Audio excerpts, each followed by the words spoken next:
Peace and respect to you all. Welcome to Demolished Doctrine, the beginning of the end of religion, and another show with Meagon Christ. How you guys doing? Go ahead, boss. Nice to be here. Yeah, so I don't know if you wanted to start, if there's anything you wanted to particularly talk about, but I had a couple questions. You brought up just before the show the dimensions of heaven, and how would I know that exactly? And why do I have such a very defined blah blah blah? Yeah. Okay. Did you want to state that? Yeah, so I mean, just to give a little back explanation of why I asked that question is, I really like your theory, and it's very compelling and convincing in a lot of ways. And so what I want to do is, for a lot of people who are wanting to wrap their heads around this, trying to wrap their heads around it, or don't think they should try to, I want, like, you talk about the heaven as a spaceship, and you talk about Christ as a future and a God as an alien. I love that whole phrase, like, God is an alien, heaven's a spaceship, Christ is could be anyone. I love that because it kind of reflects a lot of my beliefs have been historically. But what you're going to get from everybody, right? Like a lot of people, whether they're theist or atheist, is just like basically people scoffing at you, like, oh, that's nonsense, that's not there.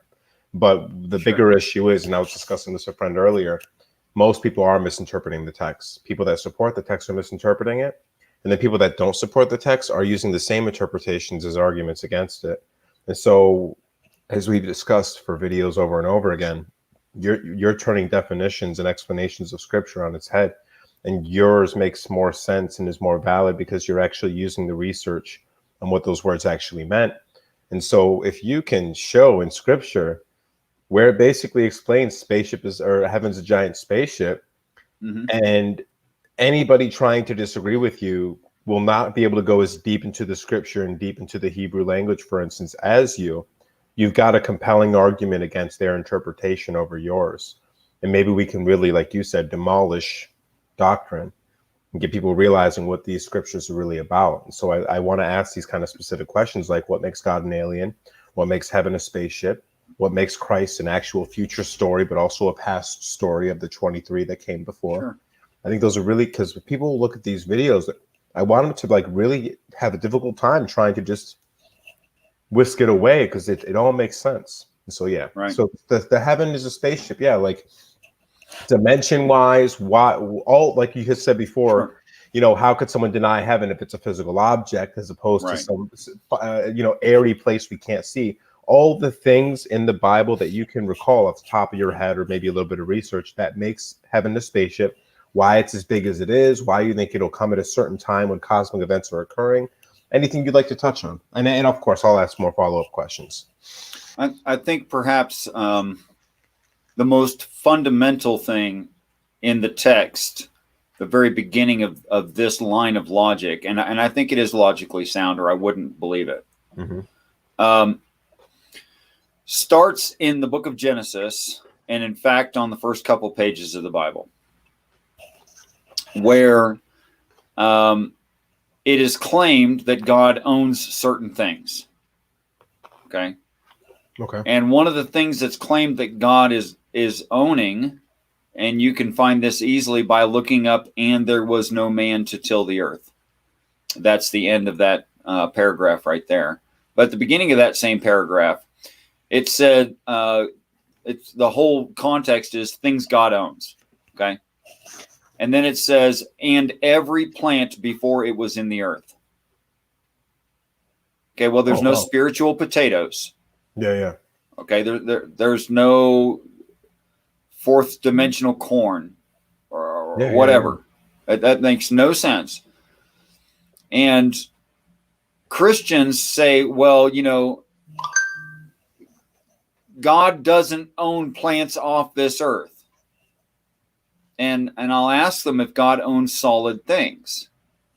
Like, for instance, this rock you're standing on. As far as we can tell, it's pretty much real.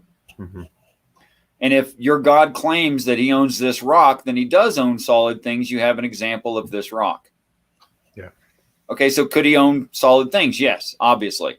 Could he own more than one solid thing in more than one place?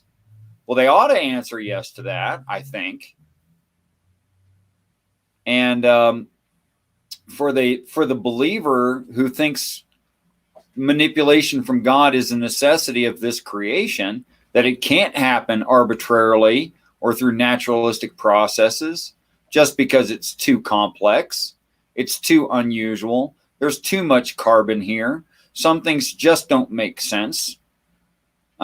We see the same materials throughout space, but not in these amounts, not in these percentages compared to each other. We don't see that. Okay.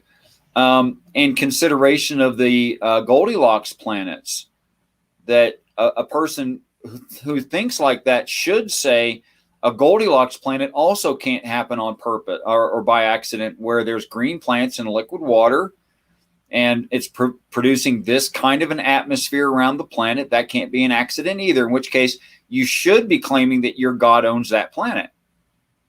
But then you already did claim that God owns everything. So what's wrong with him owning another planet like this? Well, there shouldn't be anything wrong with that. No. Okay.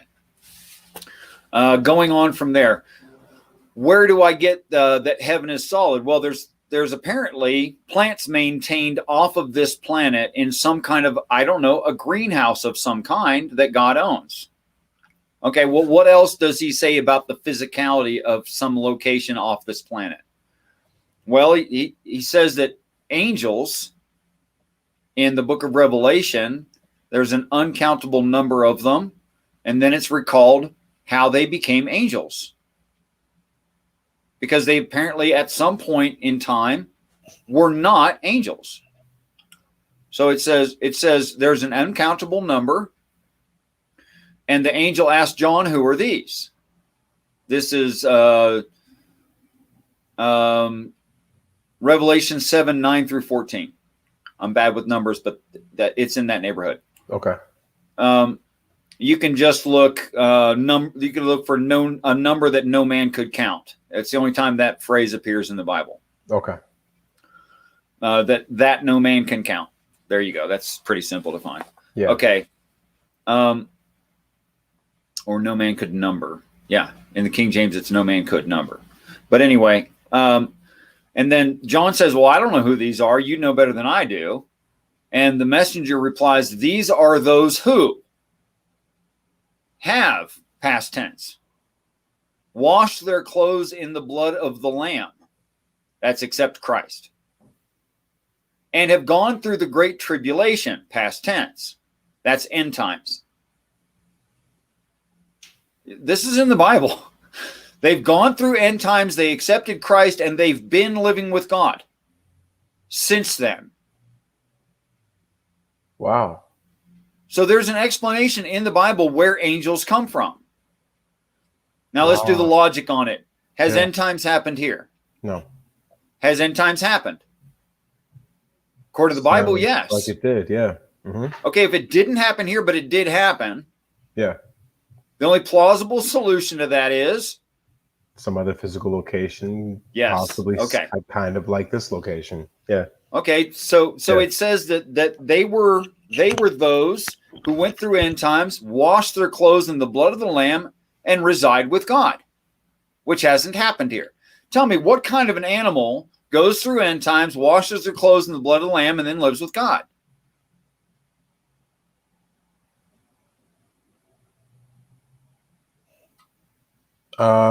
Besides what it says that the humans are going to do that, I don't know. Yeah, that's right. There are no other options. You have to say human. Yeah, because it's okay. Then angels were humans. Yeah, yeah. Okay, so now we know where angels come from. That's strange, man. That's what it's claiming. Yeah, and if it was a planet reasonably sized the same as ours, and they'd gone through that process, it might be 8-10 billion. And at that time, when the gods told those people, I think 10 billion would be such a far off number to try to even conceive. Yeah, you'd never count that. The scripture would support it's a number you can't count. Though if there's already 23 of them, 23 times 10 billion, right? Now we're looking at astronomical numbers that no human being at that time could have ever imagined. Right. Yeah. Right. So it's literally a number that you can't count. The number would grow faster than you can count it. Yeah, that makes sense. Oh, I mean, yeah, if they're because healthy they're still adults reproducing, you Yeah, literally wow. can never count it. Holy moly. Wow. That makes sense. Okay, They okay. can have So, babies faster than you can count the babies. yeah, yeah. Okay. All Yeah, right. yeah. So if you want to Go keep ahead. going, yeah. I'll write down any like kind of question I have, but I want you to continue with where you're going with that, unless that's Physicality of heaven. Okay, so then the text is claiming that angels came from an earth and were people. That's what it's claiming there. Yeah. Okay. You don't have to, a person doesn't have to agree that's true, and they don't even have to agree with the context that I'm presenting, but it does work everywhere in the text where I find other religions have to ignore parts of it. Okay. Yeah. Moving on. Christians have not accepted all the names of God in the Bible. They don't even recognize some of them as names of God. Okay. So if I said, okay, I'm starting a brand new topic. Let's forget everything I just said. We're starting a brand new topic. But I said there was one who claimed to be the highest priest abiding forever. And that one claimed to have no mother and no father and no lineage.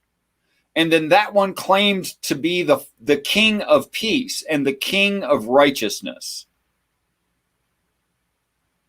I mean, even without a briefing in any kind of a Christian nation, you should be able to give the answer to who that is. No mother, no father, abiding. Yeah, okay. Is there any option aside from God, from the Christian text, that could be describing somebody else? We don't have any other word for it besides God. Exactly. Yeah, it'd always be the first creator, the first cause. You call it whatever you want. It's the God idea. Yeah. Right. It's definitely the God idea that has no mother, no father, no lineage, abides the highest forever, is the king of peace, the king of righteousness. That's in the Bible too? Oh, that's in the Bible too, under one name, Melchizedek. Really? That's what Melchizedek means. Melchizedek, king of Salem, shalom, peace, king of peace. Melchizedek means the king of righteousness. He claims to have not been born, have no mother, no father, abiding the highest forever. It's a description of God in the Bible called Melchizedek.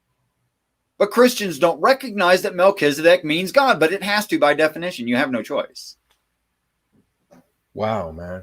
I thought Melchizedek was like some like wizard guy in the desert who was like a Thoth type character who was like teaching people wisdom. That's what I got. Yes, that's right. Okay, that's how they misinterpret it. Because that's what I heard. Oh, no, you just described things God does. Oh, wow. Okay. No, you're totally accurate in what does Melchizedek do? Yeah, well, Melchizedek creates an order, and Christ is part of the order of Melchizedek. But you can't be in an order by yourself. Yeah. You have to have others in the order, or you're not in an order. You're a club of one. Yeah. Wow. Okay. So is the Lord, Lord, is that the order of Melchizedek? Sometimes. Okay. The Father is a member of the order of Melchizedek. Yahweh is the complete order, sometimes referred to as Yahweh or God. Okay. But there's the order of Melchizedek within that participating, which is why there's a council. Interesting. Wow. Okay. Okay, so moving forward from that, peace and respect to everyone who just came in. Big Zebra, Titan Uranus, and Paul Kamish. That's an ongoing joke with he and I. Yeah, he's going to have to give you like a super chat hi in order for you to say it the way he wants you to say it. No, that won't work either. That will not get it. You can't get bought. My mom said Uranus. I'm pronouncing it that way. Okay, so, and I'm not for sale. Not in any way. Okay, so moving forward from that about the physicality, first establishing that according to the book of Revelation, 7, 9 through 14, angels came from an earth that went through end times. This earth has not been through end times, therefore it wasn't this earth. It was another one, something similar to this, where humans experienced a quote-unquote end times and were raised up into heaven, accepting Christ, and that's how they became quote-unquote angels. All right. Which apparently is just a fully realized human being. Maybe genetically fully realized, probably a lot prettier, smarter, it healthier. Could even also be like like a designation too. Like it's kind of like the way you see military. Like maybe we're all privates now, but you become like a sergeant first class. Angel may also be some kind of social or political. Like I think it's that as well. Actually, I think that's included in that. But now you're talking about responsibility and power because of knowledge, and that would be the difference there. Yeah. Okay. So where do I get the physical, actual measurements from the Bible? That's not terribly complicated either. Here's another name that they ignore, has to mean God. If I said in the Judaic religions, there is someone who give rest to the people. And he gives rest to the people by elevating them and bringing them out of a deadly situation. That's how he gives them rest. Well, I would say in that situation, I would say from the context of a regular Christian, that could be Christ and or God. It could be either one. Yeah. And I'm not discrediting Christ saying he doesn't help. I'm saying he does help. But the big work is all God. Yeah. Okay? Yeah, that's the story. That's the name of Noah. Noah means to give rest. Not someone who is resting, someone who gives rest to others. Oh. Okay. So Noah isn't this just another name for God. It's an allegory. It's presented as a history lesson, but it's an allegory about the ascension, which is why he rescues all of his family and no one who isn't. Wow. Because God always rescues all of his family and no one who isn't. How many of these stories are not historical and are There's only 20 stories in the Bible. None of them are historical to this planet. Wow. It makes way more sense every time you explain it. Same thing with Moses, right? The parting of the sea. Yeah, Moses is a story of the Holy Spirit and or God acting in physical reality with real people. Yeah. And how it teaches. It's describing our learning process, how we object, why we're confused, things that we're likely to say, like I want to quit and go back. Yeah. Stuff like that. Yeah. It's just literally a learning process. To the point that the land of media means the land where you make arguments, and it's right before you cross over into the promised land that you make your arguments. And that's always true too. In what way? In every way. In every kind of a learning process, in every kind of a paradigm change, that's always true.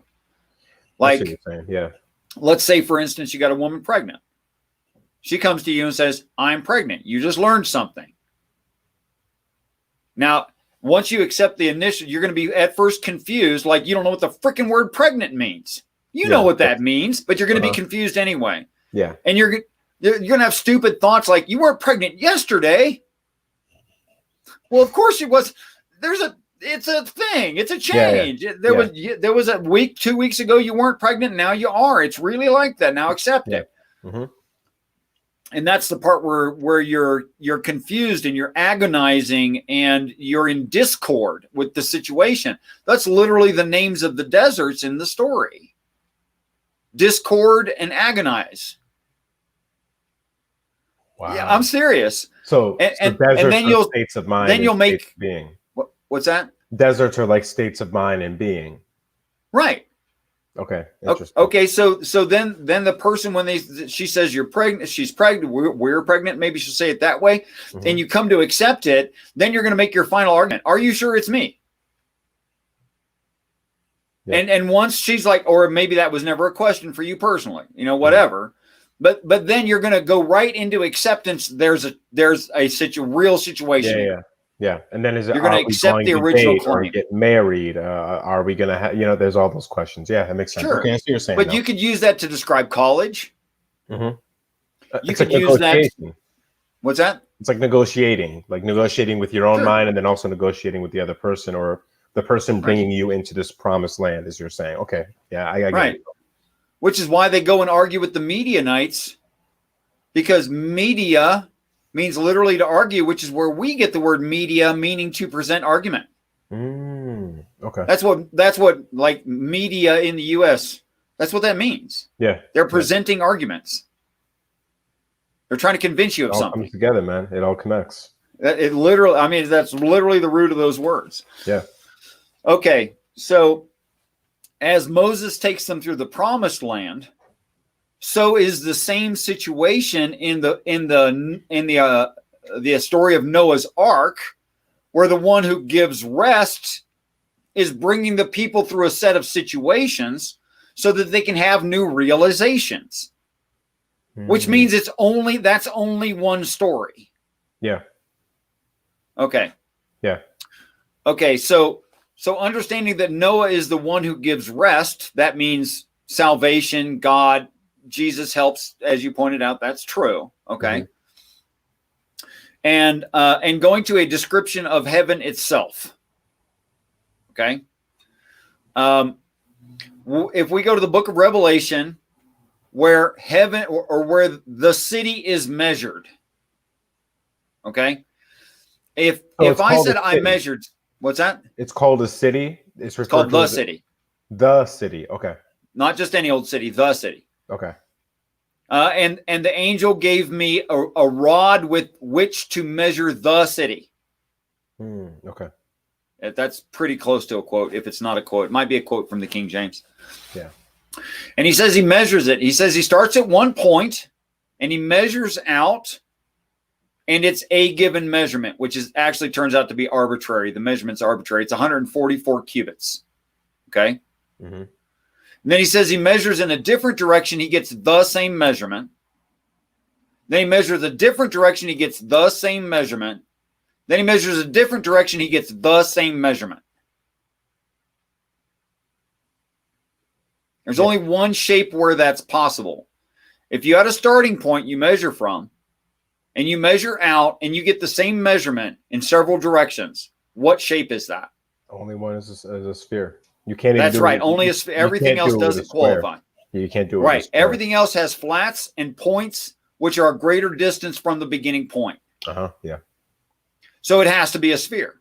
Good point. Yep. That's good stuff. And then it tells the color of the sphere. For the centerpiece or the mercy seat, it says it is like magenta. Actually, it says, hold on a second, I'm going to get the name of the stone.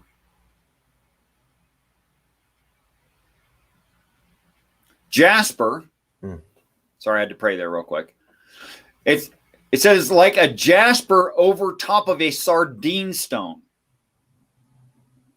A sardine stone is a stone that looks like the belly of a sardine, which is silvery. Okay. Okay, so it's a stone that looks silvery, and over top of that, which you can apparently see some of the silver through it, is like a red stone, or magenta, actually, like true printer red. We can argue over whether or not printer red is true red, but I'll beat you in that argument. Yeah. Okay. That's not going to be the biggest thing we talk about. Like, probably Rich, not. Looking at this thing in the sky, I think it's more of a printer red. Yeah. Yeah, I actually used only magenta and black and silver and white to make this rendering behind me. There's no quote unquote red there. That's all magenta, actually. And to get like fire engine red, you actually have to put just a dab of yellow in it. Just a tiny part of yellow to get like fire engine red. So anyway, so it says it's red, and then the one who sits on God's throne, or the mercy seat, has a emerald colored light around that, which I can't represent in paint. Okay. And then it says there's 4 beasts around God's throne. And it says there's 23 elders or 24 elders around that. And it says our heaven is the lowest heaven. That's what it says about it. Okay. So if I picture that even on a flat plane, I've got God in the center. Then further out from that, the next ring out is the 4 beasts around God's throne. Then the next ring out is the 24 elders. And the 24 elders are able to take off their crowns and place them in front of the feet of God in that scene. Okay?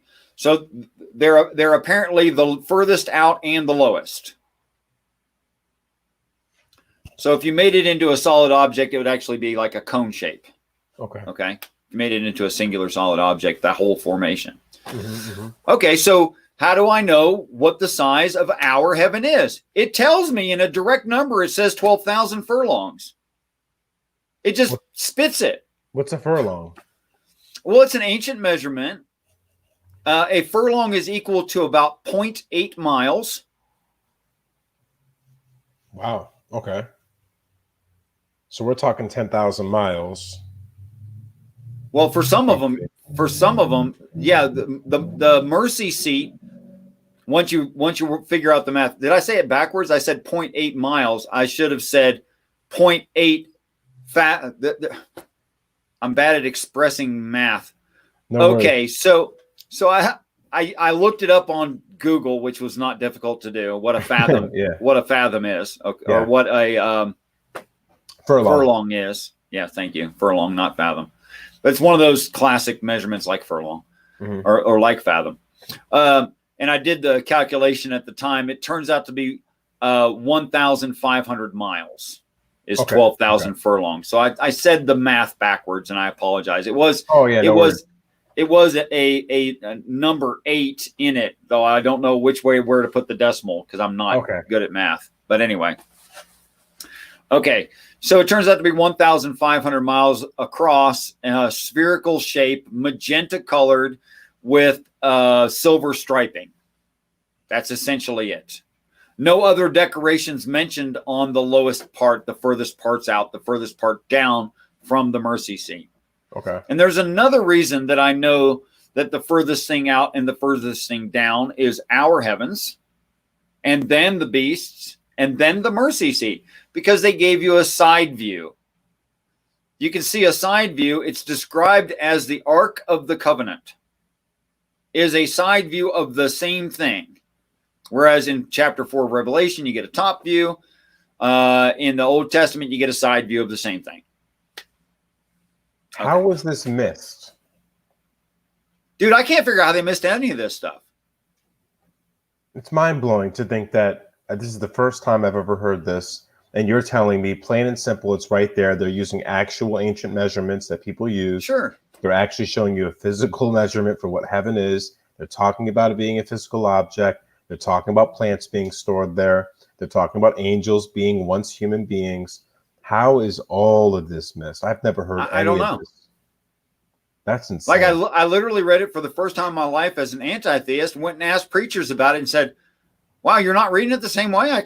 How do you read this different? What do they say? They told me I was on some different path than essentially they told me to hit the road, Jack. Yep. Which is usually what happens when someone's either covering up a lie or trying to self-deceive. You know, like they're talking themselves out of realizing something. Peace and respect, and welcome Harpo Blues as well.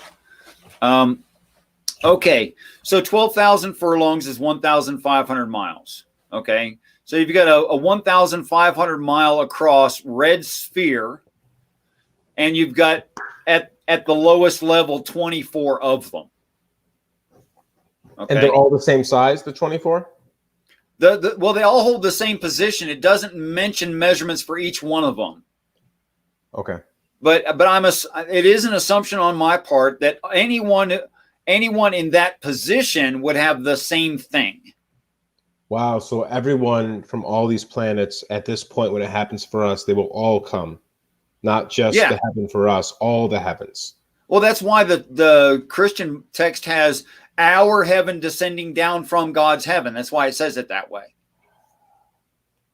And now God's heaven, do you think that's bigger, or does it say that it's bigger? Does it say that it's different? It's why I brought up Noah's Ark and what the word Noah means and what the word, well, I never did say what the word Ark and Ark of the Covenant mean. Okay. Yeah. I didn't go through that. Can you tell me what an ark is? I mean, aside from a boat, but what's an ark? I believe it's something where something important is stored within it to be carried to another place. Well, that's true. That's also true, but more fundamentally, it's a certain shape. Oh, well, is it like an actual arch? Yeah, like it's literally an ark. Well, it's not arch; it's an ark. And arch, like an arc, like a mathematics. Right. Okay. Yeah. Right. Yeah. It's literally an arc. Now, what's special about that particular thing is because the exacting shape that it is, it's good at distributing weight. That's what it does. That's what an arc does. An arc distributes weight. That's why the aqueducts are. That's exactly why. Yeah. And the Colosseum and all, you couldn't have built it without the ark and all that sort of thing. Mm-hmm. Okay.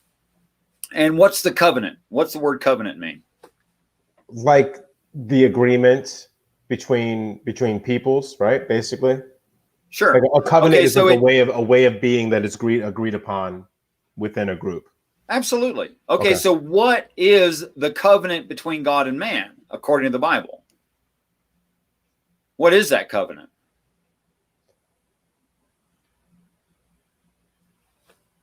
It's pretty much, you guys don't know what the hell you're doing.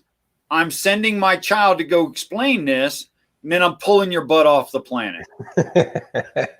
So wait, who's my child in this situation? When he Jesus, the hero. Okay, yeah. So not to segue too much, because I think we can jump on this toward the end of the show. Is the Christ going to be taken there beforehand, before it even gets to Earth to like train? I have a very defined timeline for the whole thing. That's excellent. So we can jump into that makes sense to me anyway. Time. Okay, you want to jump into that after we describe heaven? You think you'll have time? Sure, that'd be great. Okay, that was actually my question for today, by the way, is what's the timeline of Christ? Well, what you really asked me is what's the timeline of the book of Revelation, which is actually not complicated. This is amazing. It's not. People right make it more complicated than it needs to be, really. Mm-hmm. Yeah. Okay.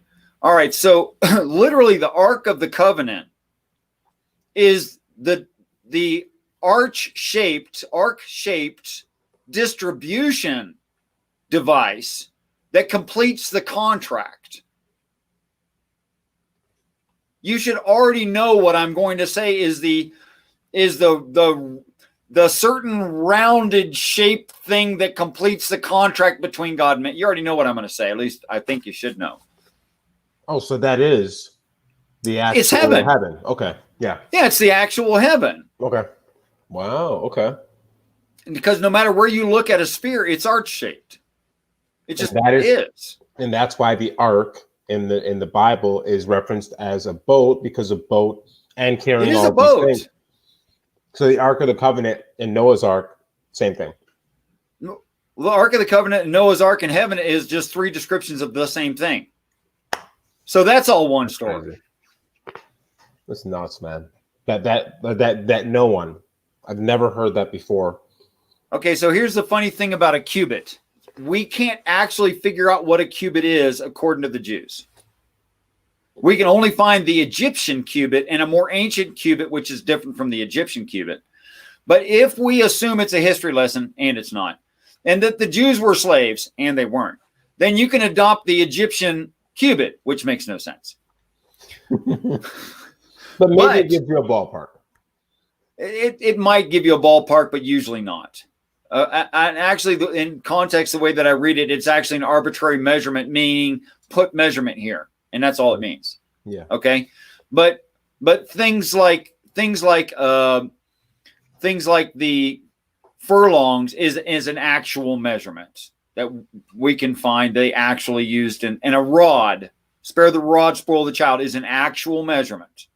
Okay. Oh, okay. All right. There's a few measurements given. Okay, so if I make a small assumption based in this reading frame, and very small assumption, I think, although a person could say that it is an assumption, that the story of Noah is talking about God in end times rescuing the people off the planet, his whole family.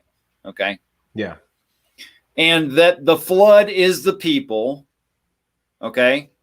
Which is quoted directly as the the woman, the woman of filth in the book of the mystery, the whore, sits on many waters, and waters there means big group of people, and it's outright said. Okay, so it's not much guesswork there. But if I just carry the context over, and that's the assumption, I'm carrying context to a different story in the same book. If that's too much of an assumption for you, I don't know what to do. But, well, I mean, Stephen King wrote continuous stories. He did okay keeping context. Yeah, exactly. Okay, so if I take that context back to the other story, then what I actually have is a conversion factor in Noah's Ark, which is why a boat like that doesn't actually exist. It would not be able to take waves. Yeah. It'd be way too long and skinny. It would get broken in short order in a storm. However, if it's just a conversion factor 30, 50, 300, then that makes perfect sense. If I take 1,500 miles or 12,000 furlongs, and I say that represents the small number, which is obvious, so that's 30. And then the medium-sized thing equals 50. And then the biggest thing is represented by the 300. Okay, so what I got there is 1,500 miles, 3,200 miles, and 10,500 miles. A little bit bigger than this planet. So you have a sphere a little bit bigger than this planet, one that would four that would reach approximately a little bit wider than the United States, and 24 that would reach about halfway across the United States. But of course, they're spheres. Yeah. So, okay, so that's why it says things like, "I will shadow you under my wings," because literally the four beasts around God's throne have wings. Oh wow. Okay, and stuff like that. Okay, so that's where I get the conversion factor from. That's why I say it's solid. That's why I say that people would never ask the question, "Show me this heaven, prove to me angels exist," anywhere in any of the stories. They'd never ask that because it would be obvious, because it'd be right there in front of them. So, what sort of context do we have in the Bible where maybe some of these people talking about, like when it represents an individual who is talking with God or talking about God, or the parts of the Bible that you believe that were actually divinely produced, which basically you say the whole thing is, but then you have these sort of writers and contemporaries at the time of whenever this was given over discussing this. What context do they give that they're like, okay, so this book was left to us by our gods to instruct us how to understand our situation here for the time being, and they will return. And here are the parts of the Bible explaining how it's going to return so that we'll understand it when it gets here. Is there context in the Bible for that particular mode of thinking, or trying to explain, here is basically what we're doing here precisely, and what's going to happen in the future, and why we need to understand this, and that there is this one person that's going to be able to interpret this fully and bring about da-da-da-da-da. Is there like a place? It's littered with that. I mean, the Judaic texts, all of it is littered with Muhammad being the final prophet until the arrival of Christ. And Christ is going to make it clear. Muhammad did a great job, but Muhammad doesn't have it all. But Christ's going to make it clear. So who do you think Muhammad is? Obviously, so if Christ is a future person. Muhammad is the book. Really? Muhammad is the book, just like Matthew, Mark, and Luke, and John are books. Just like Exodus is a book. So Muhammad isn't. He's a book. He is the Quran. So was Muhammad also an actual person who was a tribal leader who... Wouldn't even matter if he was. That's not the important part. Well, I'm sure there was many Muhammads who were tribal leaders, right? Probably more than once. Yeah, absolutely. That's a really common name in that part of the world. Yeah. Oh, wow. Okay. I mean, the only way that I can resolve, "I sent no speaking prophet, you killed my prophets," both contained in the Bible, The only way I can resolve that is there were non-speaking prophets. Yeah. Okay. Unless they played a lot of charades, I have held John in my hand. Yeah, because what does a prophet do but prophesize? And what do you need to do that? You at least need language. And Right. so if it's a prophet who does not speak, it's a prophet who must be read. And you could still murder him. All you have to do is just not read the book. Get rid of the book completely, burn all the books. Yeah, sure. yeah. Wow, okay. That's very interesting, man. Wow, that's another thing. Yeah, never. Well, that's never why Matthew, Mark, and Luke, and John should be different. Because God only calls one the prophet. Yeah. When he says the prophet, he means Christ. Yeah, and here's another thing. Matthew, Mark, now, how many times in the Bible does God call someone the prophet? Yeah, just once. No. He says only the Christ is the prophet, and then he calls many the prophet. Oh, okay. I see what you're saying. What I'm saying is you could have up to 23 gospels that are all slightly different. I see what you're saying. Yep. Because only the prophet could write the gospel. Okay, yeah. So here's another thing I thought was interesting. Matthew, Mark, Luke, or John, wherever you get, like you said, slightly different all the time. And if you were thinking it was all one person, to be inconsistent.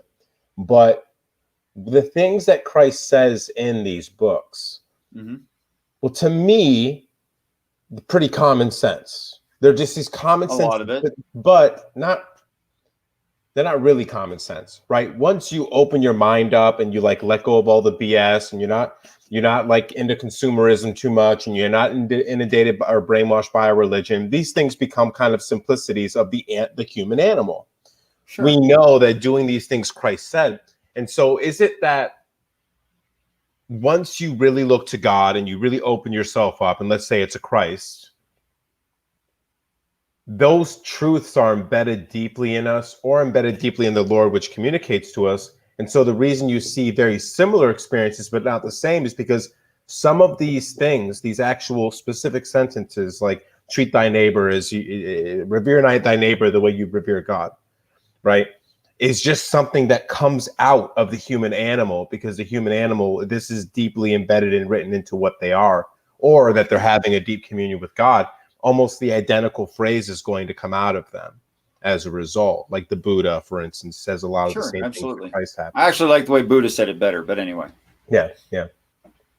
But it's fascinating to me. It's like the question becomes, because you have a lot of people reaching the almost exact same conclusions and saying almost the same sentences of wisdom about how people should treat each other, get into this idea of divining these types of information.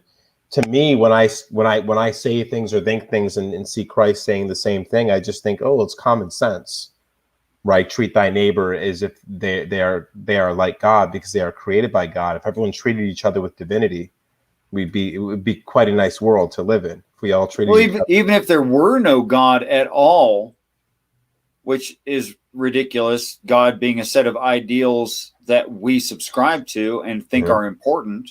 Yeah. Even if there were no God at all, and people just naturally, and this is a part Christians really object to if they know about it about me, we actually are kind of the God makers. That is, if there was no emotional being believing that morality is even a thing, then thered be no God of them. Yeah. Precisely. And I know that Christians will claim otherwise, but the Bible can be twisted to say something else. But that's what it's saying. It's saying that God is written on our hearts. Well, is that true? Well, I don't know. Do you believe that morality exists? Do severe atheists believe that morality is actually a thing, or do they think that's just like some people's birth defects?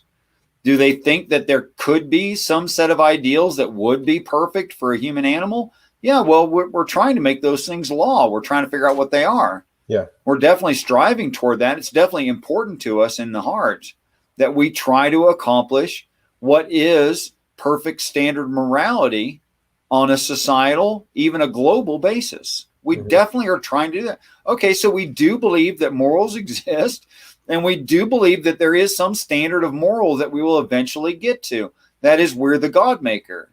And the only thing that makes us not the God maker is that there's been other earths where other humans have already ascended, and it was already established, and they accepted it, and they're now promoting those same ideals to us.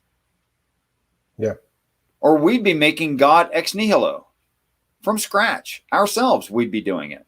Yeah. Yeah. And that's another thing I think that people get washed up on, atheists and theists alike, is that, like, we've discussed this idea of even the threefold God, right?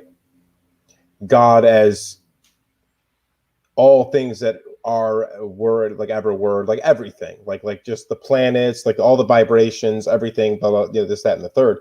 Then the intelligent God within the universe, which is atop the entire hierarchy that lives in local space. But then this sort of Tao of the species, right?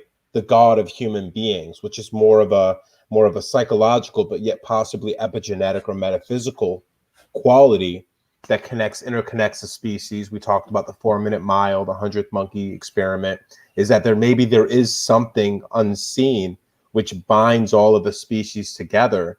And when the species is operating collectively at its highest form, it's also at the same time manifesting the greatest version of its personal God.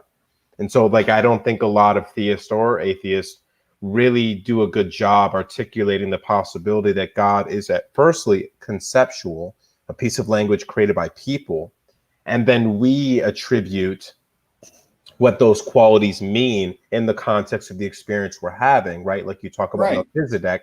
If Melchizedek calls himself Melchizedek, he doesn't call himself God. We call him God, or she, or it, God, because from our conception, God means a bunch of these different things. He doesn't have the same relationship with himself to call himself God, calls himself Melchizedek. But we have this idea of God is the greatest thing.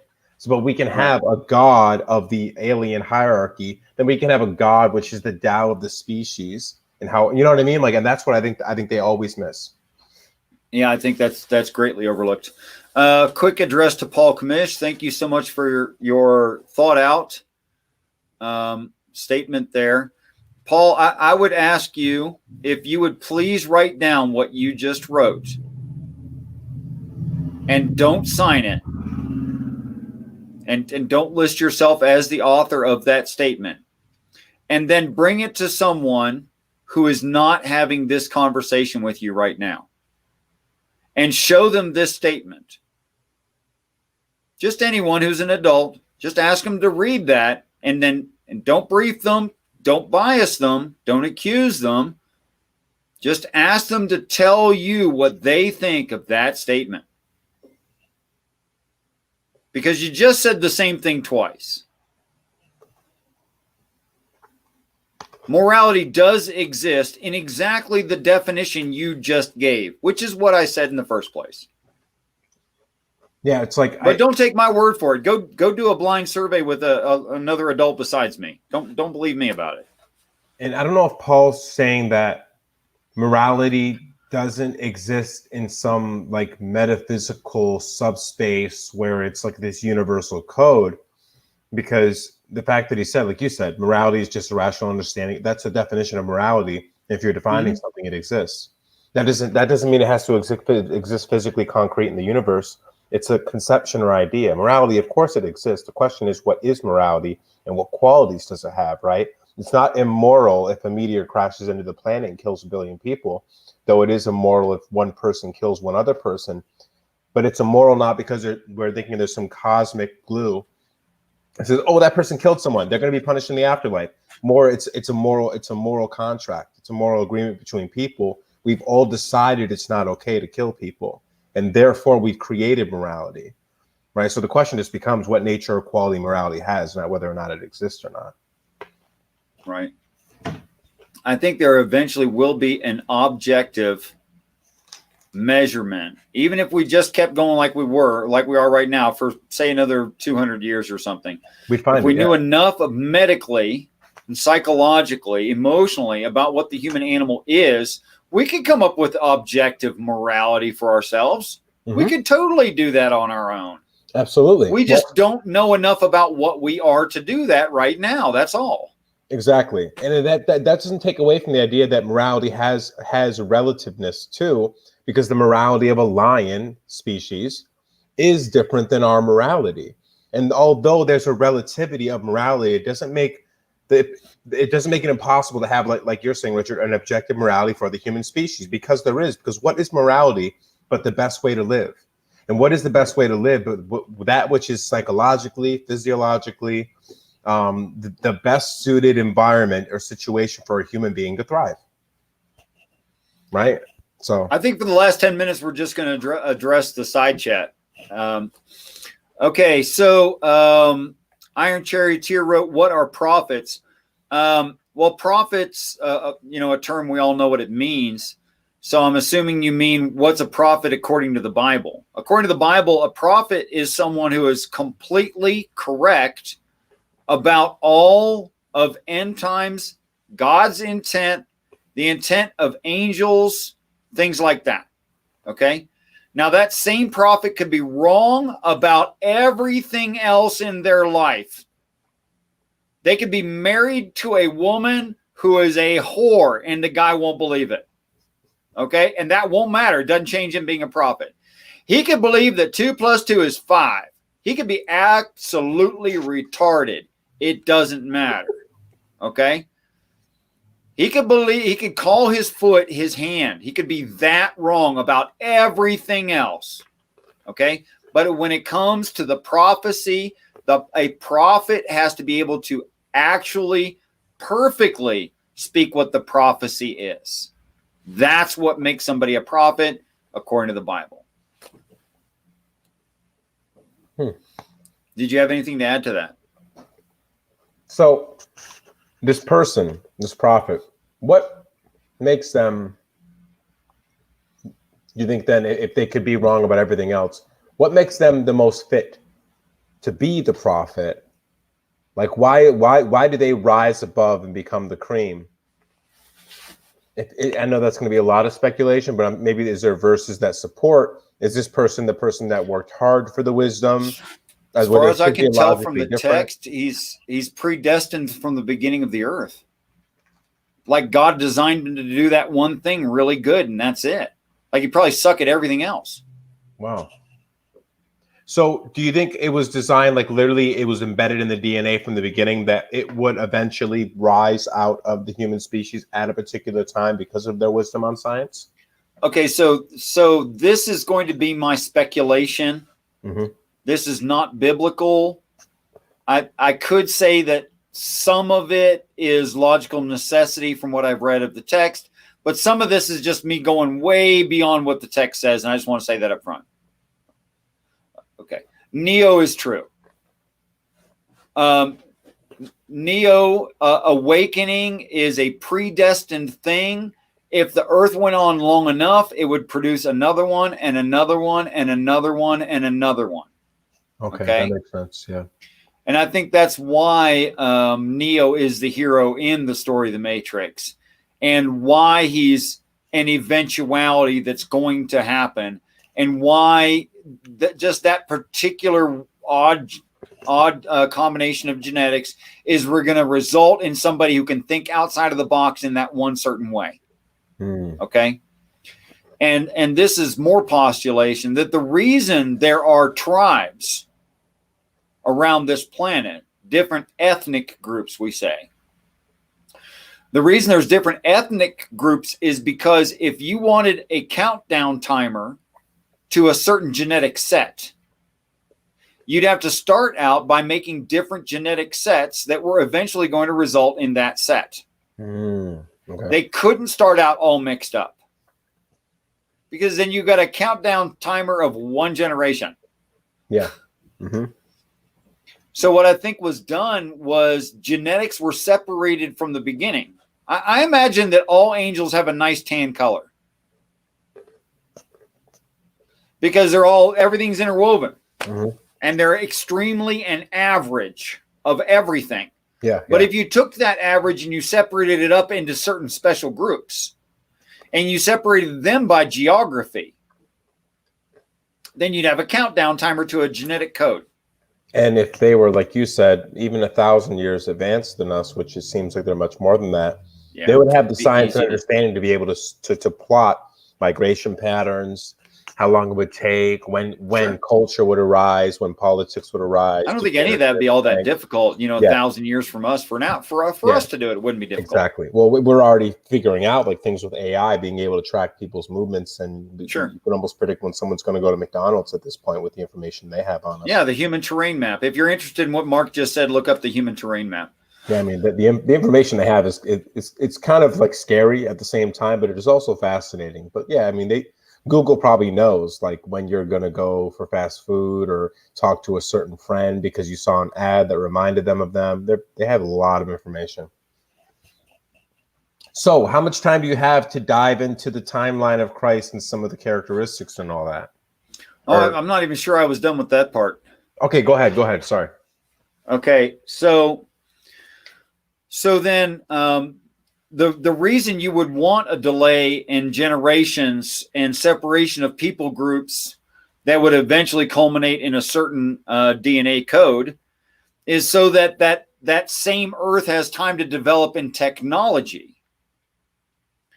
So those things are timed based in like human nature and then transportation, people groups, interbreeding, etc., like that. And that would also explain why you have all the same religion stories all over the whole planet. Where's the guy going to pop up at?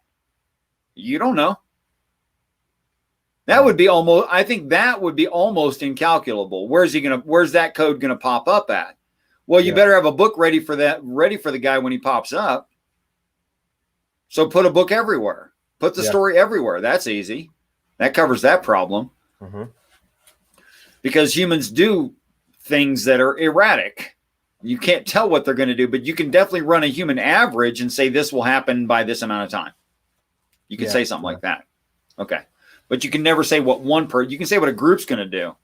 But this whole human terrain map thing it's amazing. And the computing power that must take to figure out when is Jimmy Smith going to go to McDonald's next. Yeah, that's specific. But anyway. And maybe they're already doing that. Maybe they have it down. I'm just not willing to say they have it down to that kind of art. I just don't know. I know that's what they're working for, obviously, because advertisers would pay gigantic bucks for something like that. And that's probably half the reason they're doing it. That's why I think we're doing it here. I was talking about, I don't know if heaven would. Yeah. I don't know that that's really needed. Yeah. There might be easier ways to handle the same issue. So then you have a countdown timer where a certain level of technology is reached so that at heaven's arrival, people they aren't unable to, it's way too advanced. They're way too smart. They're way too pretty. Fine. But we can at least grasp the concepts of like spaceship. Yeah. Whereas just 200 years ago on this earth, you couldn't have said, it's so funny to me. Like when I was a kid, or maybe even, I don't know, in the 1940s, 1930s, you couldn't say the word force field in conversation. Okay. That was a pretty novel new idea, something like that. But today you can say force field to a little kid and they'll act like something invisible is protecting them. They know what that means. Okay. That's how far we've come in technology, that a child has a working knowledge. Yeah. Right. So today in most of the developed world, even a child has a working knowledge of what those kinds of terms would mean because of technology. It's just because of that. Yeah. Okay, so what was it you were saying? So I guess working through the timeline, just like I said, I just want to make sure we're good on time, and you just let me know if there, because I know you probably want to save some time for questions, because it seems like a lot of people have some great questions. But so just let me know. Stop me if I'm going too far. We have a situation now. I think a lot of people feel more and more that there's something very strange about this time, and that there seems like if we don't get some sort of transcendental moment or object or person, that we are headed down a very dangerous path in our world. we see a lot of what's, a lot of the things happening in the world now that were said in a lot of these religious texts would be occurring at the time of the Christ. Do you think that for the same reason the human species eventually manifests to Christ is the same reason that human invention and civilization also needs to collapse, and that those two things kind of go hand in hand, like a yin and yang thing, almost like the civilization, the system, the mystery Babylon, whatever you want to call it, sort of crumpling on itself because it's missing that one piece, which is the information the Christ holds within themselves to transcend, enter this new age where all those systems have to be broken. Do you think there's sort of like this apex that is occurring between human society and the Christ? I'm pretty sure that would be unavoidable. Yeah. I mean, one seems to need the other too, because it seems that a society in need would call upon the Christ, right? And that human beings, because we're hierarchical, we would look towards some sort of like great person to take us through, because it would be too complicated to have multiple people doing it. We'd need that singular individual who just knew somehow, and that we could trust to do it, the thing, and lead us to the place we needed to go. I think Paul Kamish is right. I think that this has always been the case. And it couldn't be something else. Because what kind of animal we are. I mean, you never had a greater support and more universal in the developed world support for the idea of us ascending and becoming a greater society, more loving, more caring, than you did like during the Beatles movement. Yeah. Like there was so much support garnered in those years for that kind of, and they stood in front of armies and put flowers in the ends of rifle barrels. My gosh, they were serious. Mm-hmm. Like I'm not sure I would do that. Yeah. It's risky, for sure. Well, you're putting yourself out there, man. That's pretty tough. So how did that work out for us? Didn't. Not so great. Yeah. We can't do it. We can't do it. We want it done. We can't do it. Yeah. And another argument, Paul, because I get it. I think I won't say every generation. One, because I wasn't there. I can't know. But two, because I don't think every generation thought the world was ending. I think a lot of generations were like, wow, we're doing great. Like the Roaring 20s, I don't think they were like, you know what? Things have never been worse than they are now, and times are coming. I'm sure in the Roaring 20s, they're like, wow, what does the future hold for us? I bet it's amazing. So we were talking about flying cars in the 20s and 30s. Yeah, we had great hope.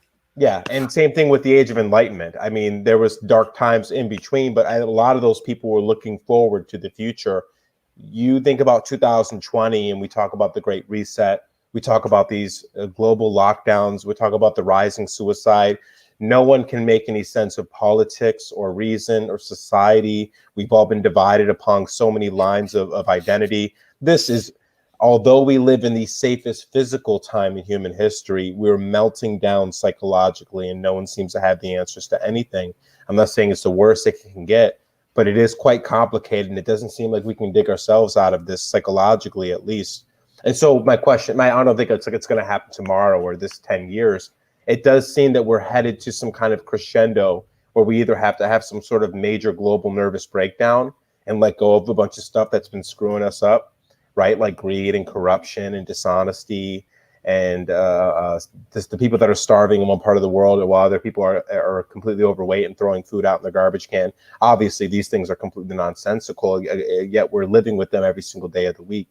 And so there is a real serious issue. So to just in the context of the Christ, does these hard times, like the way this is back to you, Richard, do these hard times for the civilization and for the species manifest the Christ as a result of a necessity, the way like a volcano eventually produces a diamond because of great struggle and suffering?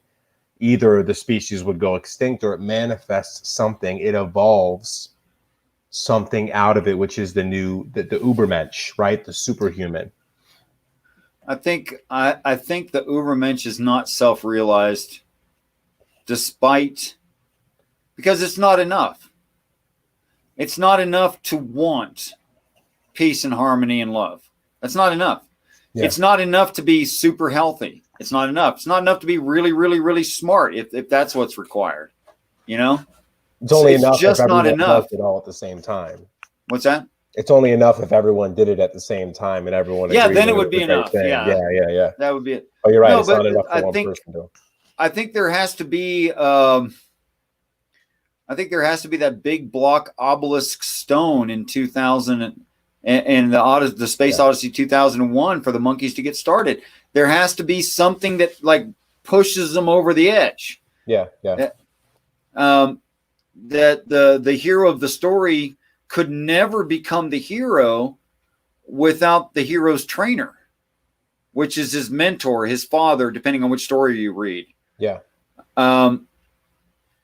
In some stories, he's actually a fawn, half man, half goat, is the mentor. But there's always a mentor for the hero to show him the way. He will not do it by himself. He can't. Yeah. Even the hero is not an island, so others help. And I think Paul wrote something that it looks like it was quite serious. Near the top of the chat there. So do you think the Bible stories relate to here on earth or somewhere else? Christians claim other things than what I'm going to say, but you can't read all of the Bible and not notice that it's professing multiple earths. Okay? You have to choose to ignore or not read certain parts. Okay? It's just I wasn't dogmatic and religious when I read it, and what I read it's actually there, and it describes multiples of this earth, and that human nature is the same no matter what earth we live on, and we make the same mistakes, we go through the same problems. Like every earth would have something equivalent to World War I, World War II, Korea, Vietnam, the whole spiel, everything you know about. They would have something like that they may have called it something else, but they had that occurrence happen because human nature is human nature, you know? And the eventuality is that when the ancestral, call them motherships, show up, that situation is always the same too. Oh, they're going to eat us. Oh, Hollywood taught us these are evil things. Oh, I'm scared out of my mind. I'm going to hide in caves and caverns, wishing for the mountain to fall on my head because I've seen the face of God, and who can stand? Yeah, human nature stuff. Yeah, that would freak you out. Mm-hmm. Massive alien invasion. I got $10 right now says it's going to freak you out. Even if you're ready for it, it's going to freak you out. It's still going to be overwhelming. Yeah. So does the text tell the truth? Yes. About the end of the planet? Yes. On some other planet that's already ended? Yes. And we're told that story past tense? Yes. Because it already happened to those guys who lived there? Yes. That's it. Yeah, it makes sense. So let's talk about a little bit more timeline. So what do you either speculate or refer to the scripture? What is Christ doing at this time nearing when the Mercury comes out of orbit, crashes into Jupiter, heaven comes down? What's going to happen with the Christ? You know, are they going to know their whole lives who they are? Are they going to realize it at some point? Do they visit with God in the heavens before everything? Do they go out? Do they become a teacher for a while before things come to try to get people prepared? What does the Bible and what does Scripture say about what happens with the Christ? It's pretty brief. You know, there's only the 3.5 years of testimony that is in the Acts of the Apostles and the life of Christ and stuff like that, and what immediately follows. And that's all that's there. It doesn't tell you much about pre-end times. Just doesn't say anything about it. Okay. Okay, so some of this is necessary extrapolation. Some of it will be speculation. And I want to say that these things are not directly described in the text. Okay? Okay. A spoiled king is no king at all. If Mary and Joseph had known what the angel meant when the angel spoke to them, that they were literally having a child who was going to save the planet, they'd have wrapped him in bubble tape and soft linen and closed him in a closet. He'd have never kissed a girl. He'd be no king. So they weren't told. They weren't informed what he or she would be. Well, let's put this in time frame. Nearing end times, nearing the stage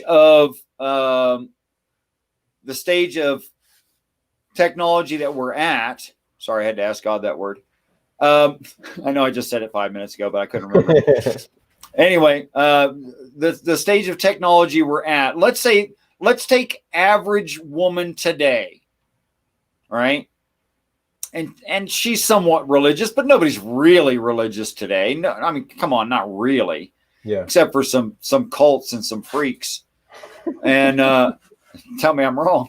And so you adopt like the European attitude about religion. Well, I believe in God, and I go to church, but do I like pray and stuff? Religious Probably on Sundays and the convention. Yeah, Sunday religion. Yeah. Yeah. So let's just make her a real person today.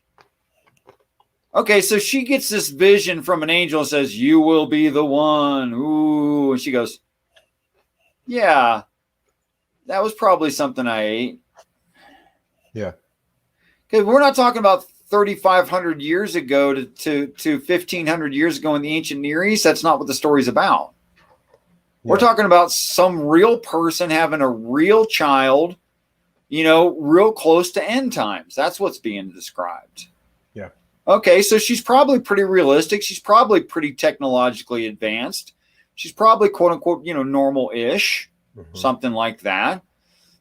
She doesn't end up in jail if she ends up pregnant because, they separate males and females. So she's probably not crazy, Yeah, yeah. So you take this girl, this young woman, say she's 13 through 17, 13 through 20 years old, and she gets a vision from God, from an angel nowadays, like right now. Mm-hmm. She's going to go, wow, that was trippy, and forget it in a couple years. She's not going to believe that stuff. I mean, the angel could come and tell her outright, show her a picture of what the kid's going to look like. She's going to, no. Mm-hmm. No. And if she really, really accepted it, she'd ruin it. Yeah. Okay. And for those of the she was crazy too. In our society, you really couldn't say that out loud without ridicule. They'd label you. Yeah. Mm-hmm. Yeah, there's no way you could get away with something that, sure, in the ancient Near East you could say something like that. Yeah. Great, fine. Okay, yeah. They're not going to believe you either, but at least you could get away with saying it. Yeah, exactly. Like you could believe it and not go to a psychologist back then. But today, no, you're going to a special place. You say something like that. Well, it was in the DSM for a while. The psychological description of mental illnesses, the idea that you were God, it was a complete delusion, no matter which way you explained it. That's still a diagnosis today. Oh, it's still in there, isn't that? Absolutely. There's Christ complex. There's God complex. There's all kinds. The DSM. And it's always bad. It's always bad. That's right. Yeah, they've made it really, really. Which is, I'll let you. I want you to keep going, but I have one more question that's really connected to that. And for those who want to hold Mary in the position of divinity, I'd like to point out some things about the Bible, what it says about Mary. Jesus has 2 whole brothers and a half brother. What's a whole brother? Same mom and dad. Oops. Now, what's a half brother? There's some other parent's DNA in that. Are they all brothers? They all have to be brothers? Well, one's a half brother to the other 3, which are brothers. Okay, but they're all male. But if you say half brother, that means the other ones are full brothers. Or else they'd all be half brothers, wouldn't they? They couldn't be sisters, though, right? They'd have to be all males. Doesn't mention females in this. Females don't go and testify because females are physically more demanding. They make for a bad army. That's. I just mean the lineage of Mary and Joseph's children. She has more kids, and Jesus ends up with a total of 3 brothers. One of them is a half brother. But in order for him to have a half brother, then either mom got a little something on the side or dad did. Yeah. One of the two of them did. Yeah. And they divorced, and she remarried. You see? Yeah. You're getting out of that perfect saint, perfect Jew paradise. It doesn't work. Deified, exactly. Yeah. Yeah. Okay, so I'm thinking regular woman, just a normal lady. You know. Now God must have chose that particular family for some particular reason, and I don't know what that reason is. Seems like there's a lot in the text about bloodlines. But the bloodlines lead to Joseph, not to Mary. And what's in Joseph's bloodlines? David, the necessity of the kingly blood line. So Mary's not even related to David, but Joseph is. But then Christians will ignore that. So what are the qualities of the family, the qualities of the Christ growing up? Is there anything else in Scripture that sort of identifies specifically who this person is? There is not much except for that Mary is with him spiritually when he gets crucified, not physically, and that Satan kills his mom and then goes after the rest of his family who are believers. And it just goes after one of the brothers, right? No, goes after mom, and then he has brothers that survive to the end of the story. Okay. Interesting. It doesn't say if one of his brothers got killed or if one of his sisters or what happened exactly. It doesn't go into that detail. Yeah. It's interesting that it goes into that much detail just the same, though. It's very fascinating that they have that much specificness to it.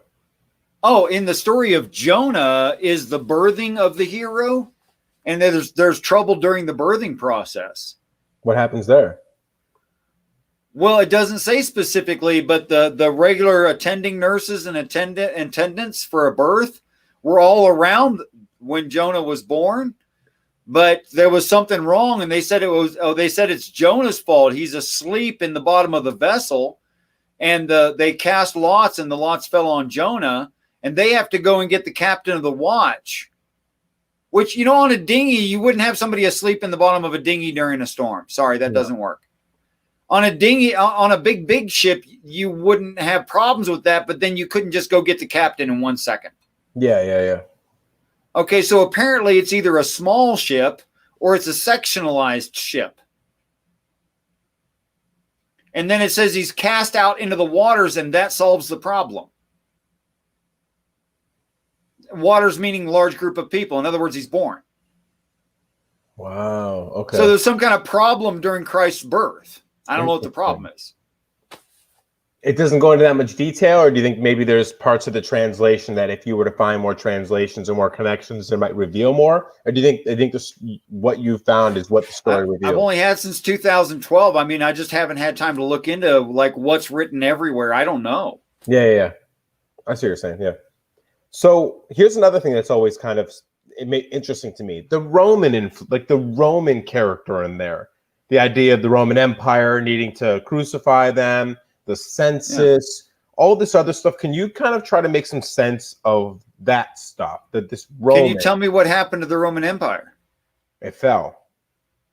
Okay, when did it fall, and why did it fall, and where did the wealth go?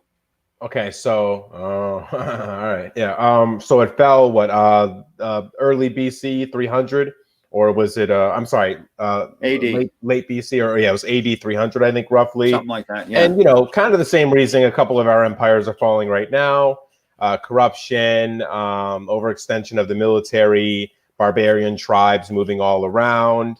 A lack of moral integrity, the same thing that most empires fall for, an inability to convert from an imperialistic global police into just a transcendent society, understanding and defining their borders, a rebellion of their people because of the different the tribalism that they remember from their old tribes, which were taken over. So all that stuff, and then when it falls somewhat into the Ottoman Empire, and then somewhat into the Vatican, and somewhat into Italy, and then I don't know anything else besides that where they influence. Yes, Randolph Richard, Antidominicus, or after the death of, is the same thing as in the Common Era. Yeah, that's the same thing. He's just being cute. I stuff figured like he that. is. Yeah, well, I like AD Randolph. Sorry, I'm going to keep using it. Okay. So where did that wealth go? I went to the Ottoman Empire. It went somewhat into Europe as well, in various organizations. I would say probably even England, right? I mean, you think a lot of these artifacts, a lot of the riches were taken all the way into the European countries. But let's say mostly Ottoman Empire, and then obviously before World War One or nearing World War One, Ottoman Empire was broken up, and that went to the Balkan states, and various countries took over from there. Sure, that all got split up. But a big chunk of Rome became the Vatican. Yes, yeah. A lot of the power was condensed into the Vatican. Yeah. Okay. If the Vatican is the religious leadership, the largest singular religion on the planet, and that's true, and maintains more wealth at the Vatican, being the smallest country, than any other country on the planet, and that's true. And if they hold 51% of the Bank of London, the World Bank's holdings, and that's true. Yes, they do. I did not know that. They have 51%, which I'm sure is a tactical move. They could probably have more if they wanted it. But anyway, but enough to claim, headship. Wow. And all of that is very, very worldly stuff, and Christ showed up. Do you see any conflict between the Catholic Church, the Vatican, the Pope, the CEO of the world, needing to discredit the Christ? Can you see any reason? Do you see where I'm going with that? Yeah. Okay. Yeah, it totally falls in place. Why Pontius Pilate? Why that's called Rome? Why it's referred to as the ancient Jewish religion? Why all that, the Roman soldiers, the whole thing. They still, and we should too. We should see Rome in context for today. Although Rome itself is not the empire we once believed it to be, its reverberations through time still exist, and the power is still consolidated. They call themselves by different names, but it's still the same game, right? So we see Roman in the Bible more as a transcendent state of a consolidation of power, kind of linked to this idea of the synagogue of Satan, just corrupt people who have consolidated a lot of power. Absolutely. That's a fair description. So when people see the Romans in the Bible, don't think of the Roman Empire. Think more of this transcendent. What is Rome's effects had? Where is their power being consolidated over time? I mean, it still works for me personally that it's always talking about the end of the plan, the very beginning, nothing about the middle, and the very end. Because all the stuff about the middle all falls under grace, and it doesn't matter. Yeah, it matters for our individual experiences, what we gain in empathy, love, brotherhood, sisterhood, etc. That matters. But what we actually do right now, come on, nothing important. That's for sure. Not important in the universe in any way. Yeah. So what's this whole thing about the census and with the crucifixion in the end? Like, this person's going to die so that the God can show what the human animal really is. How is Rome involved in all this? What's Social Security numbers? When did they start? Social Security Act, right? I don't know what year that was. I think it was early 20th century. I'm not positive, though. It was actually about 2/3 of the way through. Oh, okay. Okay. Yeah. So somewhere, and I'm not going to try to quote specific dates, but I am pointing out how old a person would be today.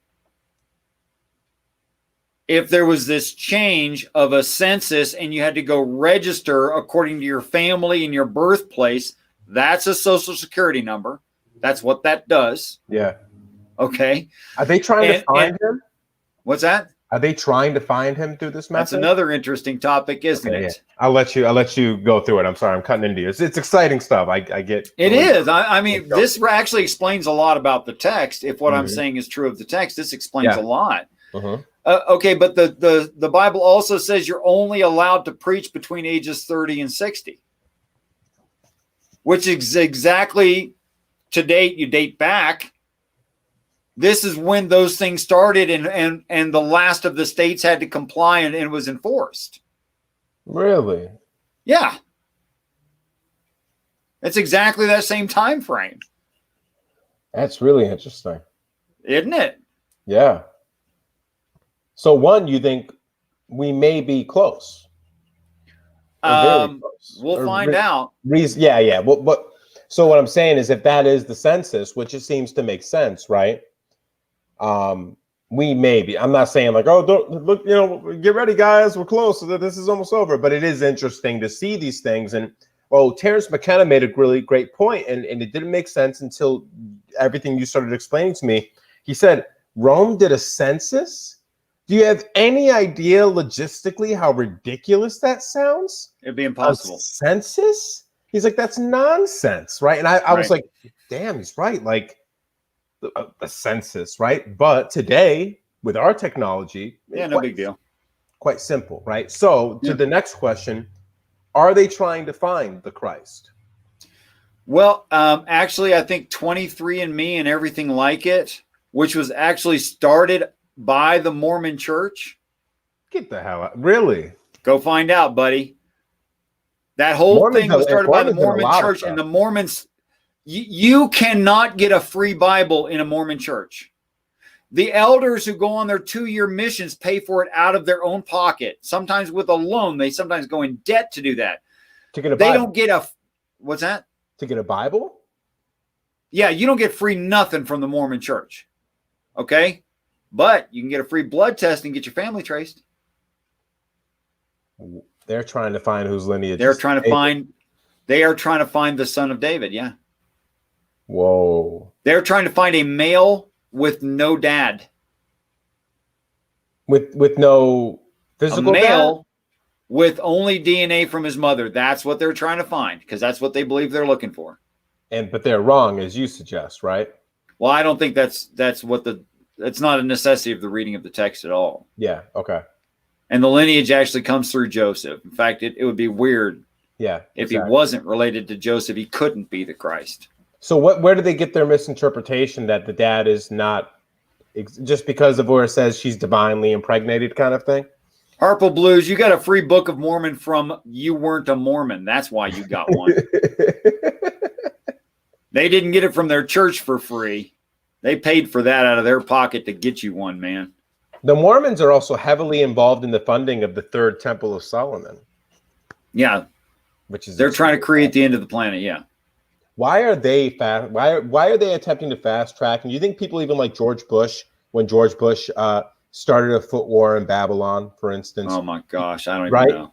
Right? Do you think a lot of these people are trying to set the parameters to make it happen, or do you think they're just going with the flow because they're animals with grace and they're just a part of the whole circus, and there's nothing they could have done besides that? I have accidents. I do things by accident all the time. Yeah. But you get 10 people together, overall they have less accidents. You put 1,000 people together, there's almost no accidents in what they're doing as a group. Okay? Yeah. You put 20,000 people together and accident is out of the question. There's too many people involved for things to be the large scale stuff that they're doing to be an accident. It's not. Okay? Yeah. Okay. So you go ahead. So I don't think what they're doing is incidental or accidental. I think they're doing things quite on purpose. They know exactly what they're trying to accomplish. And the last question for me in that is, how are they reading their religion that makes them think that's the right thing to do? That's the question for me. Because, I mean, fundamentally, if God has to do certain things based on options that we have, then we're in charge. Yeah. Okay, so who's God in that picture? Well, apparently, according to the Jews are God. Interesting. Because they can take charge and make God do things. So by like building the temple or whatever. Yeah, you're right. Because mm-hmm. Then they're in charge.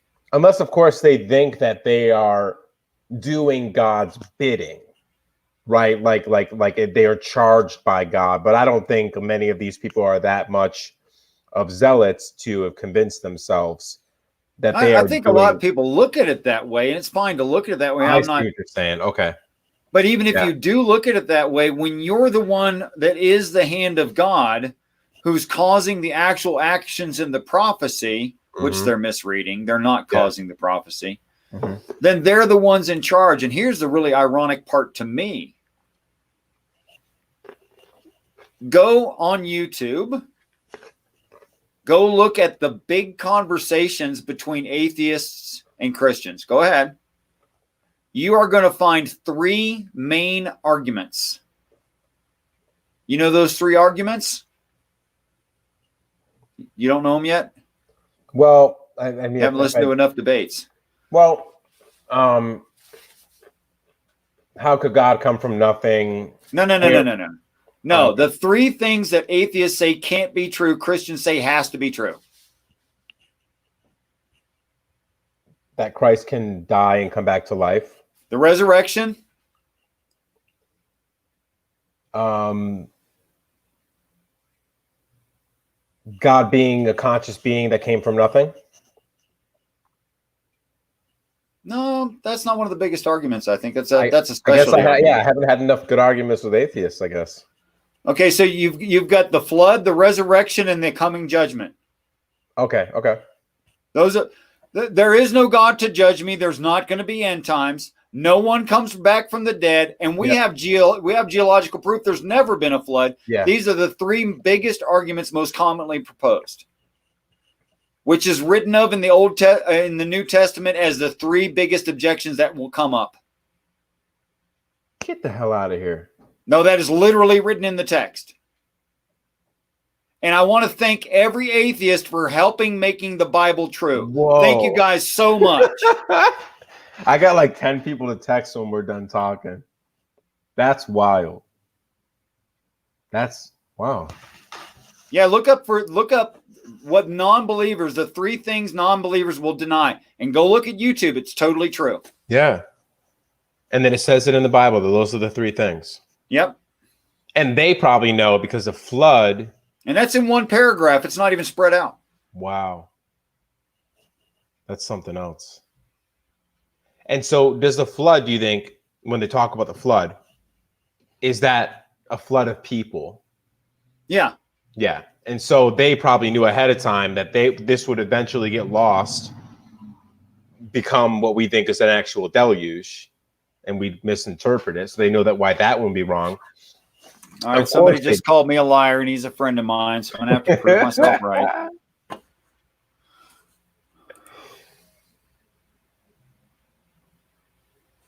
You could look up King James Version. I'm going to use Blue Letter Bible. I'm going to use KJV. I'm going to use the keywords coming judgment.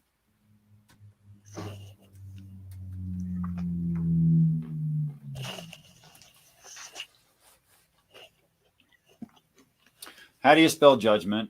Judgement. Yeah.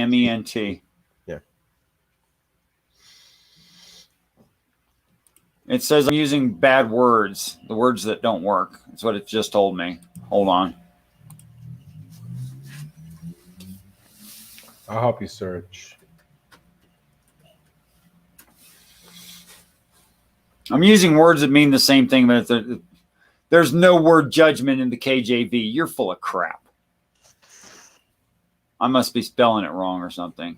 Tell me how to spell judgment. Judjeme. Judje? Yeah, the D comes first, I'm pretty sure. Oh, I thought it was Judge.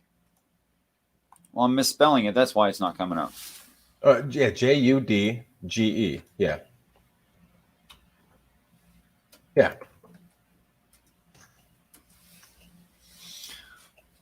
I'm going to go find it for him.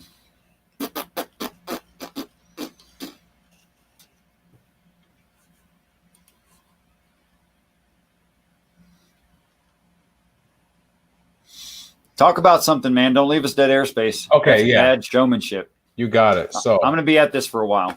Okay, I will search them with you. So I guess I'll read into some of these comments.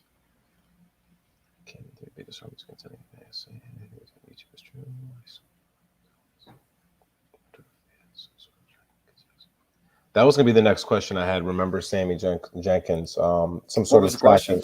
about getting vaccinated, and we'll be careful with the word that we use as far as the, virus. We can't actually call it by its name, or they'll make this video disappear. But my next question was going to be to you, and I won't expect you to answer it right now. Is this idea of the compulsory vaccinations, which is being discussed in France. It's being discussed here in America with businesses, with military. And so I get pretty critical of those types of things anyway, just because we know at this point, without getting into too much detail, that the recovery rate of this disease is upwards of 99% across the demographics age 0 to 70. Or 0 to 65. So it's really roughly the same as the flu. That's not an overstatement at all. That's actually the truth. And so this idea of a compulsory vaccination, lockdowns across the entire country, it does seem quite unrealistic and a little bit ridiculous. The overbearance that our governments are having, the masks. Some guy got arrested in New York City for sunbathing by himself on the beach. Someone in Australia was arrested. That's goofy. Yeah, someone was arrested in Australia for by himself, like the paddleboarding. He was paddleboarding by himself. He was taken off the beach in handcuffs. And so this is where the stuff gets kind of weird. Yeah, Brother John, it's very discomforting, and I struggle with it a lot. John. Yeah, I struggle with that kind of stuff a lot because no one's really saying anything. We got Gavin Newsom from California, the governor, who's not letting people have more than 10 people in their house for Thanksgiving. Had a dinner, a random dinner, like a 50th birthday party dinner at the fanciest French restaurant in California, with more than 10 people inside, where he said it was going to be outdoors.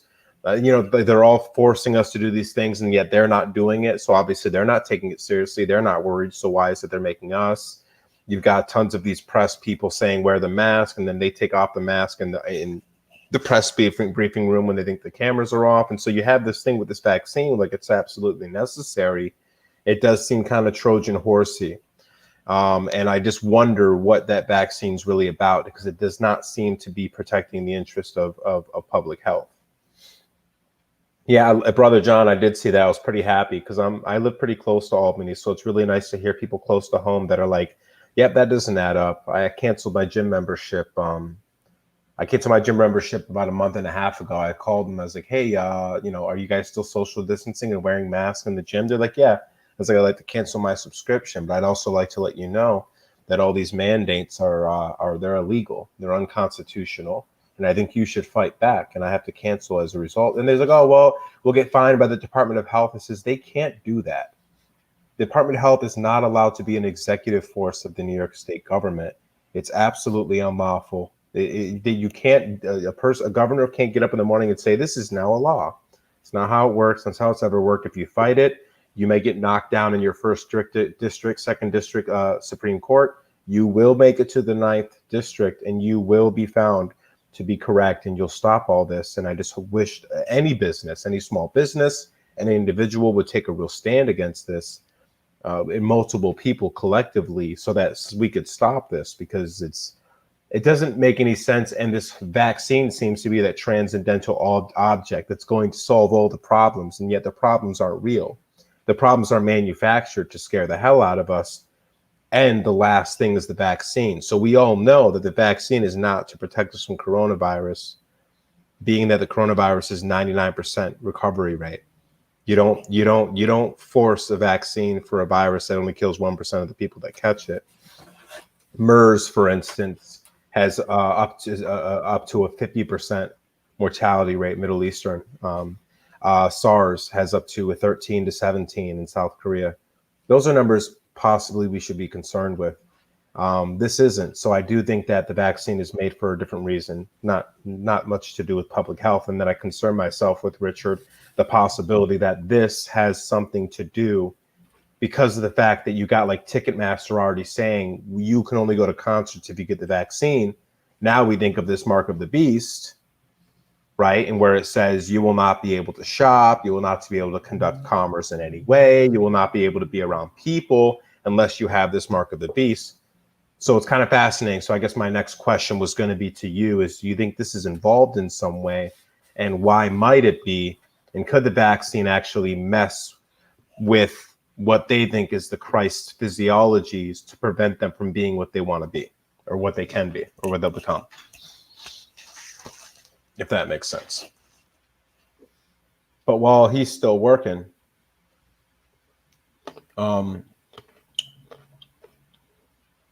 well, yeah, Brother John, but here's the thing about it. Department of Health should not be able to find you. Here's why.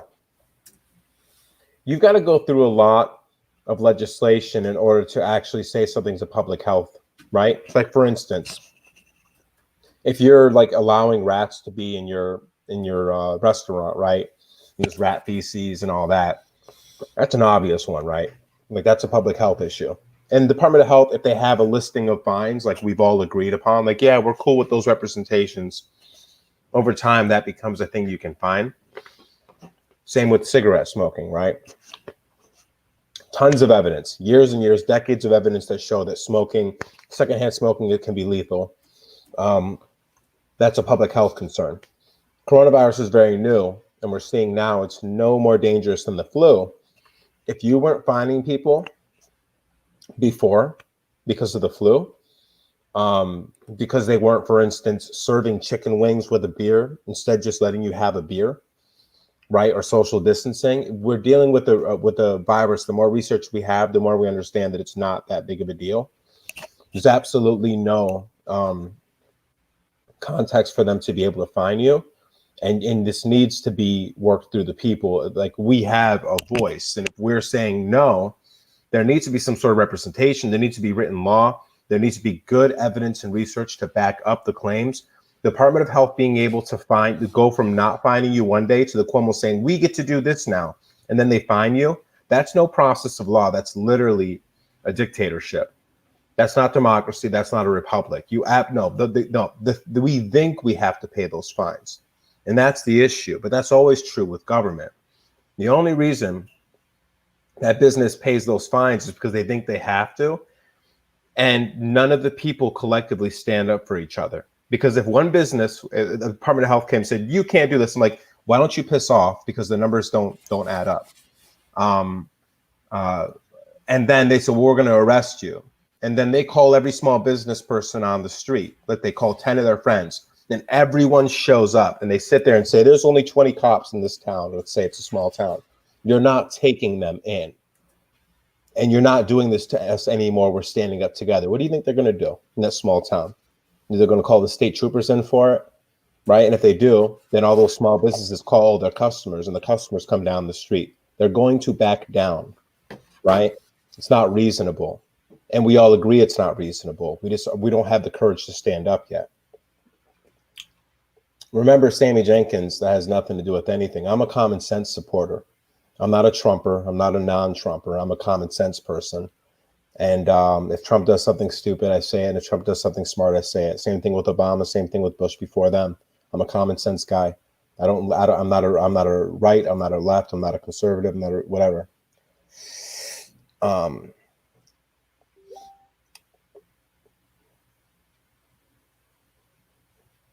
2.37%. If you don't account for the CDC saying 94% of those 2.37% were due to morbid comorbidities that were close to death. We're talking stage 4 cancer. We're talking morbid obesity. We're talking diabetes, late stage. 94% of those cases were all of those people. But Harpo Blues, I'm sorry. How dare you? They require me to wear a seatbelt. Definitely not the same thing. If you get in a car accident without a seatbelt on, what are your chances of living? 2.37%. What are your chances of severe injury? 2.3%. No. We have tons of viruses all around us all the time with 10 times those percentage death rates, with pretty high infection rate as well. In the same time, however many people died from COVID, twice as many people died from cancer. Suicide, depression, and anxiety are skyrocketing through the roof since the beginning of the lockdown. There have been so many more deaths as a result. South Africa, we can go all day. South Africa predicts there'll be 27 times more people dead from COVID because of the lockdowns, because of the destruction of the supply chain and the economy, than if they didn't lock down. that means that the cure was 27 times more deadly than the original virus. But we can go all day. I could literally list stuff all day for you. But I don't want to get too much into politics because you've already assumed I'm a Trump supporter because I'm being common sense. So I think I'm done. Back to religion. Okay, remember Sammy Jenkins, I'm either wrong or I can't find the right keywords. One of the two. I might get back to you later if I can find the exact phrase that my memory says is there. I That's believe the best that I can do for now. The fact that everything else you've done, you've consistently been able to show in the verses, I assume that you probably got it and you'll find it eventually. It's not that big of a deal, and I don't think it crushes any of the things you were saying before as far as the arguments. And it's an interesting thing anyways to consider the possibility. And also the things we said before about the flood actually meaning a flood of people. And that would make a lot more sense. Just like we said, water to wine, right? You were saying before, it's like water can mean a people that don't understand or are not inundated with the truth. And wine can be an elated people or people driven by madness because they're shown the truth. I mean, the moral of the story there, as far as what you're explaining, is look deeper into the scripture to maybe understand that it's not what you think it is. It's not a bunch of goofy stories of magic and ridiculously giant boats, that there is more context and there's actual philosophical understanding and that there may be more truth to it. Whoever did, I'm sorry, Harper Blues. I think remember Sammy Jenkins did. In general, I don't want to get into this political argument. I'm not a Trump supporter or a Biden supporter. I'm just a person, and we need to really stop drawing lines between each other. I'm not upset, but I'm going to be very curt about this. When I say something like, I don't want to be locked in my house and wear a mask and have to socially distance and have to forcibly get a vaccination while all my governors and my world leaders get to do everything the exact opposite and then tell me I'm the bad one, that doesn't make me a Trump supporter. That doesn't make me a white person. That doesn't make me straight or gay or anything. It makes me a human being. And I'm just like, I hear these arguments too often. And the first thing people do is says, oh, you must be a Trump supporter. You must be that. Why don't we shut up with the politics? Why don't we shut up with the race? Why don't we shut up with the sexuality and we realize we're human beings and we need certain things? And this is ridiculous. And we should stand up for ourselves. And it's a big problem. But no, I'm not upset. I'm very passionate about this, though. And everyone here make an excuse that this almost non-existently dangerous virus should be locking down the global economy and killing people because people are losing their jobs, getting into heroin, committing suicide, not being able to see their loved ones. Like, this is crazy. And I can't believe we're putting up with it. But I don't that's not what this show is about. But I did need to say that.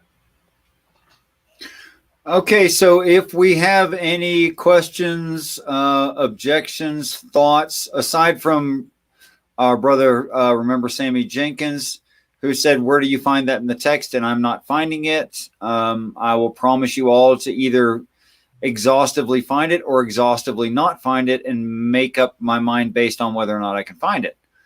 And if I can't find it, I will stop saying that's in there, if that's fair. And if you guys have anything else you want to cover, and if not, then we'll wrap it up for the day. And we'll probably do another show like this within the next 2 or 3 days. Yeah. I have a couple other bigger questions that would lead to whole episodes just about this type of stuff and the context of the teacher and all that good stuff.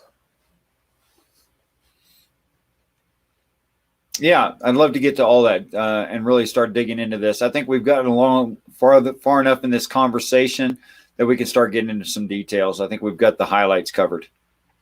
Yeah, because like at the end of the day, I think a lot of us are obviously going to disagree about what's happening in the world.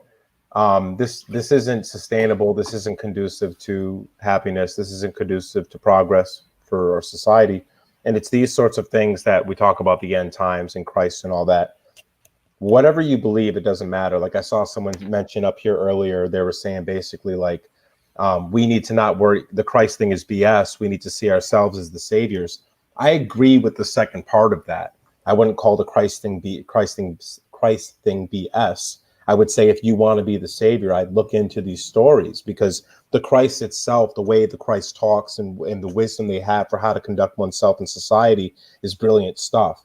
And if you want to be the savior, whoever this was, I'm sorry, I don't remember exactly who it was. If you want to be the savior, go read the stories. Like, it's not BS. Like, it's functional wisdom. It's the same thing as Buddhism.